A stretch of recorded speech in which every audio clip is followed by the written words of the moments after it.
One day, maybe 18 or so years ago, I woke up and decided to go for a run. This may not sound like a big deal to you. People all across the globe go out for a run every single day. It's not really a noteworthy event. But prior to this day, nearly 18 years ago, I had never in my life woken up with a desire to go for a run.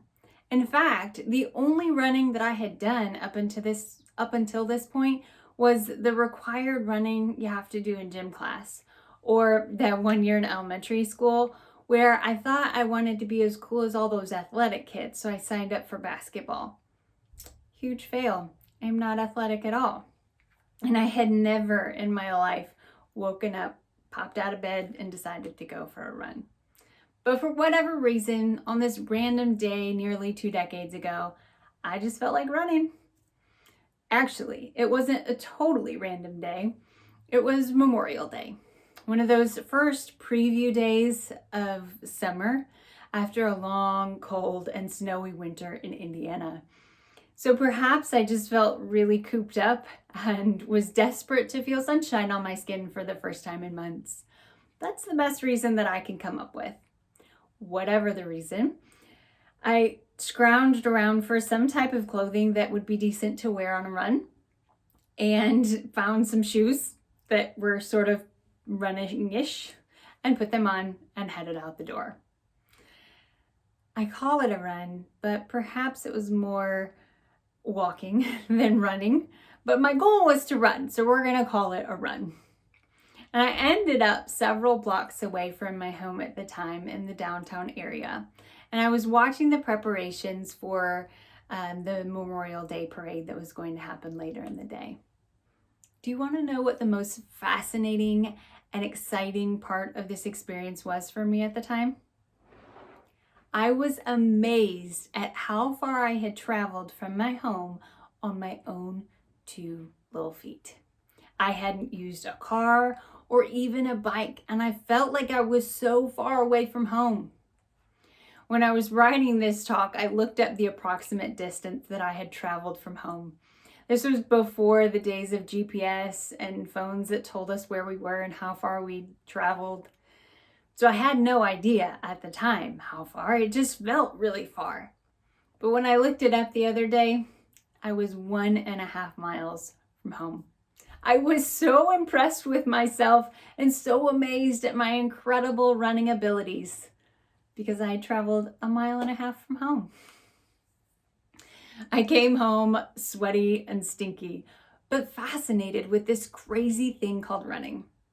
It's an activity where you move your feet one in front of the other and you travel to amazing places and see incredible sights.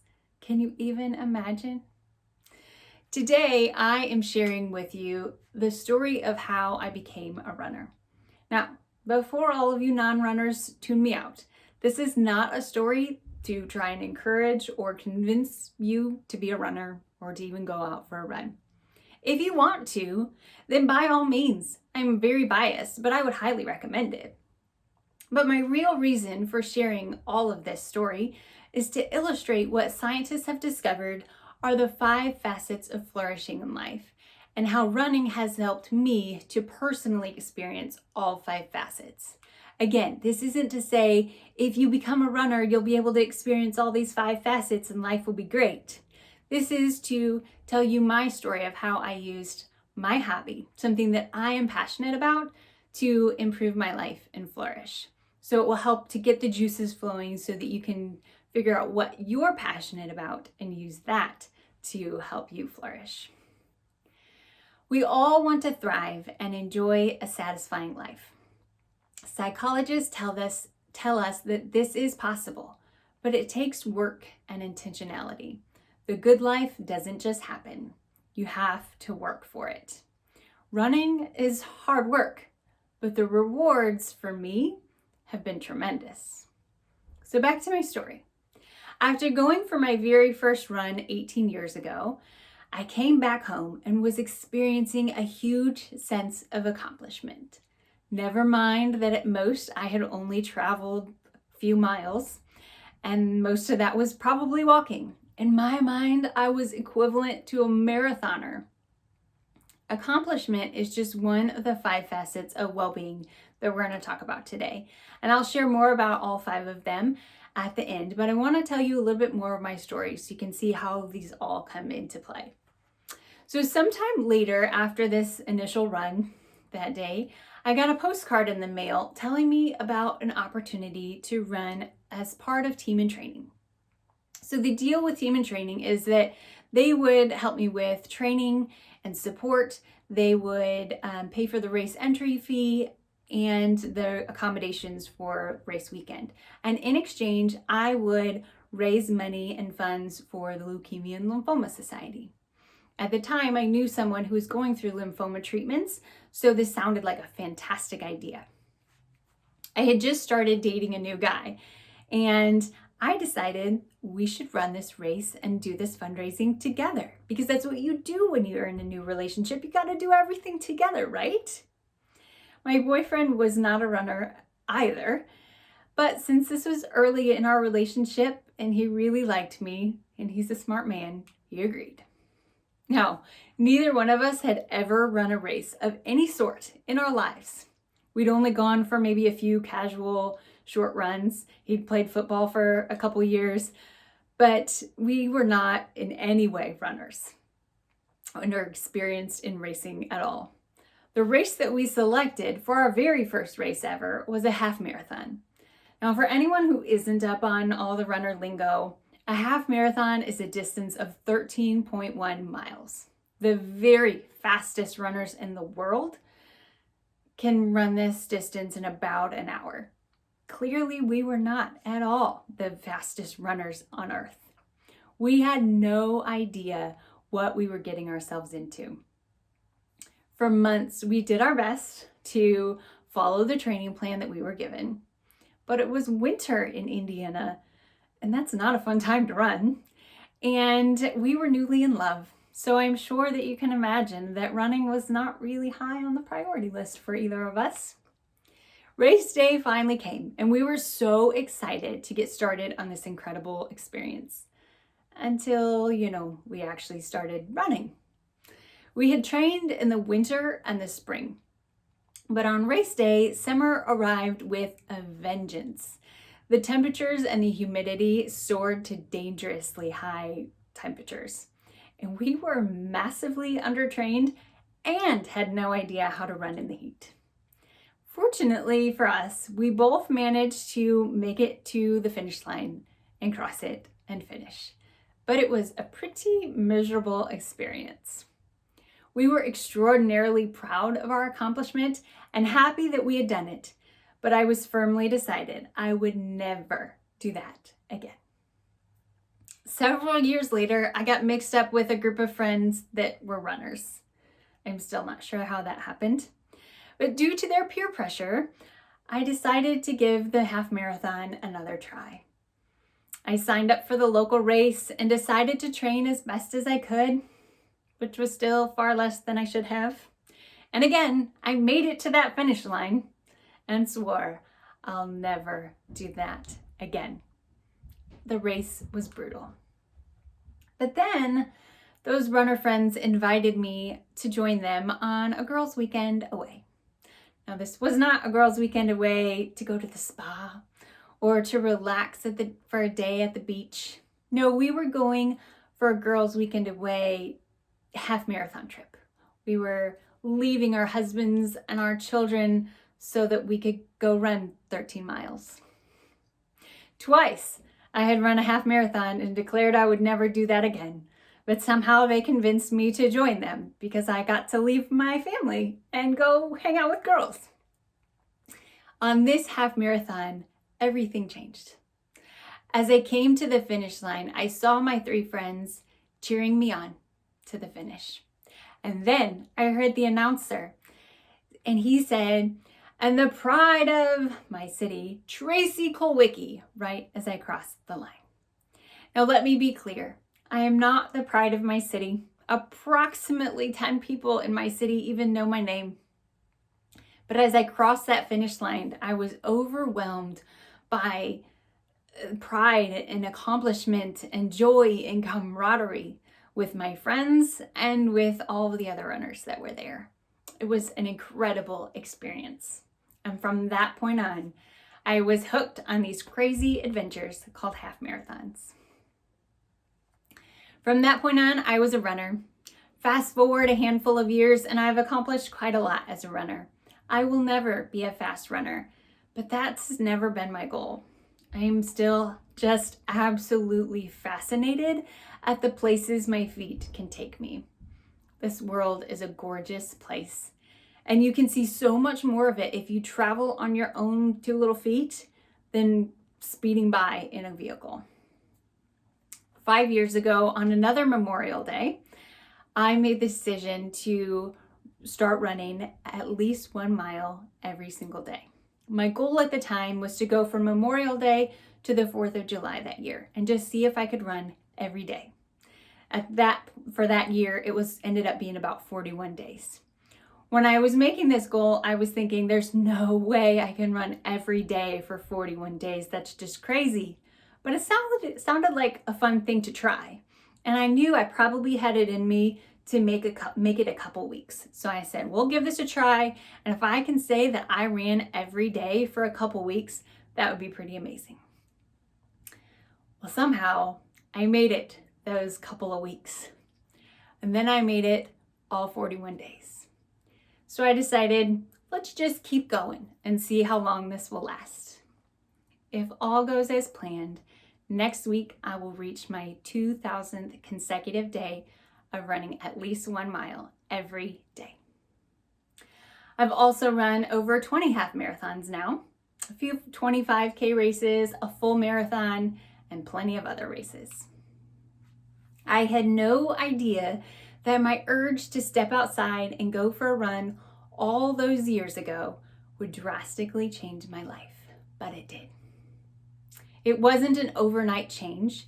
It's been at least 18 years in the making, but my life is richer and happier and more meaningful because of my running experiences.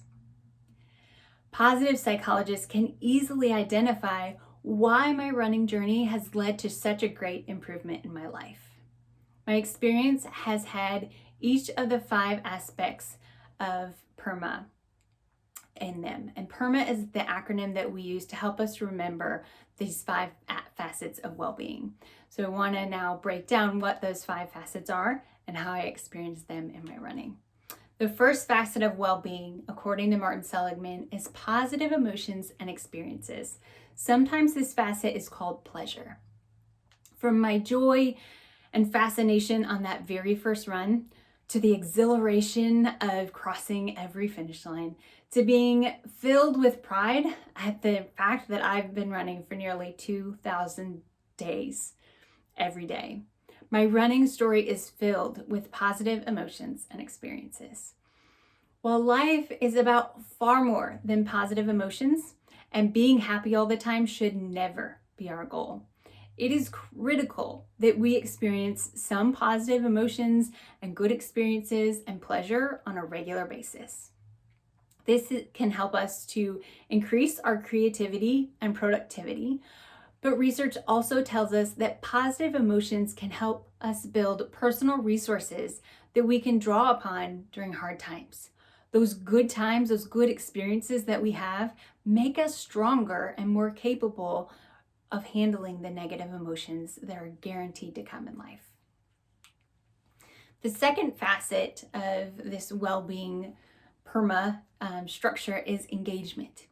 We've all experienced times in our life when we were so engaged in whatever we were doing that we lose all track of time and the world around us. This state usually involves some type of work or effort. And when we're in the moment, we wouldn't necessarily say that we're enjoying ourselves or happy because we're not really thinking about our feelings at all. But if you ask us afterward, we'd probably say we were having a good time. We're just so absorbed in the activity that thinking and feeling is not part of it. It's just doing and being fully absorbed in the activity. In running, we often call this a runner's high. If you get your engagement doing some other type of activity, it's just called flow. but it is an important aspect of well-being. In order to experience flow, you have to put your strengths to use in a concentrated manner. And the activity that you're doing must be hard enough to keep you from getting bored, but not so challenging that you become discouraged and give up. So you have to find that middle channel. And that middle channel is called the flow state.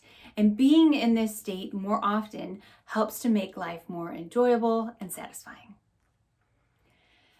Another thing that has played a huge part in my running journey is positive relationships. From that boyfriend that I convinced to join me on that first race, who coincidentally is now my husband, to the friends who convinced me to give the half marathon another try. I have shared the experience and love for running with dozens of runner friends. Positive relationships are the third aspect of well-being that is important for us to flourish in life. On day 103 of my run streak, my dad died. And at the time, I had a number of friends who were running their own run streak.